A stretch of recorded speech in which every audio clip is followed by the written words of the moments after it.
the Taliban prime minister said in his first public address that his government wants good relations with all countries and economic relations with them. As Afghanistan grapples with an economic and humanitarian crisis, Bloomberg reported. Taliban prime minister, I don't know how to pronounce this guy's name, I'm just going to put in Google speech. Mullah Muhammad Hassan Akhand, during his Saturday address, called for the release of billions of dollars in Afghan assets now sitting in U.S. banks in order to alleviate Afghanistan economic and financial issues, according to the news outlet. The insurgent group has claimed that the U.S. government has prevented it from accessing some of the country's assets. Bloomberg noted that concerns over human rights abuses, the lack of inclusivity in the Taliban's cabinet, and the regime's terrorist ties have led the U.S. to withhold that money. Kund also assigned blame to former President Ashraf Ghani's government for the present day turmoil that the country has been mirrored in, saying those issues started prior to the Taliban's rule. Nation, be vigilant. Those left over from the previous government in hiding are causing an anxiety, misleading the people to distrust our government, Khan said in his address, according to the AP. Khan said his cabinet has started taking steps to address the economic crisis, including issuing government workers payments again, after many of them have not received paychecks for weeks, the Associated Press reported. The remarks come as international organizations sound the alarm on a worsening crisis in Afghanistan as the country has dealt with a wave of ISIS-K attacks last month, food insecurity, and poverty.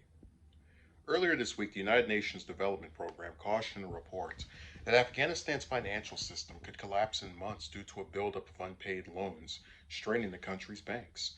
Meanwhile, a report from the UN's World Food Program and Food and Agriculture Organization in October noted that roughly half of Afghanistan's population were facing high levels of acute food insecurity.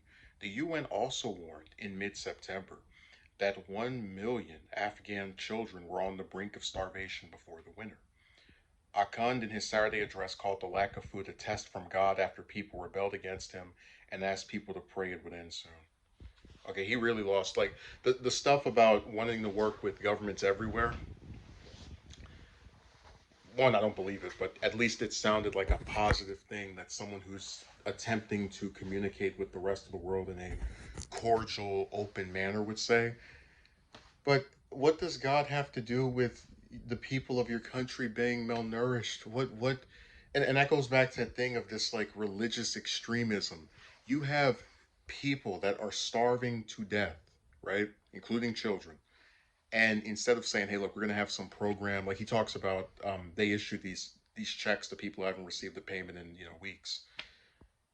How do you have, instead of a plan to get people more food, to work with other countries to get people more food, God has decided that this will be your punishment after rebelling. Pray for more food. Like, what's just, oh my God.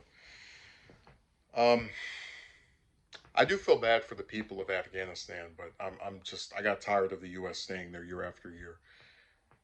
I supported people coming from over there to here, just regular individuals, but they're in a really bad shape with that leadership over there. Someone's going to tell you, yeah, we're not going to actually have a plan to get people more food. We're just going to have this weird religious angle to this stuff. And again, this is not an issue with religion, but I never would use my religion, for example, to get out of having a direct, tangible plan of how to get people, food if I was in his position. So that's just bizarre to me. But that whole address was strange.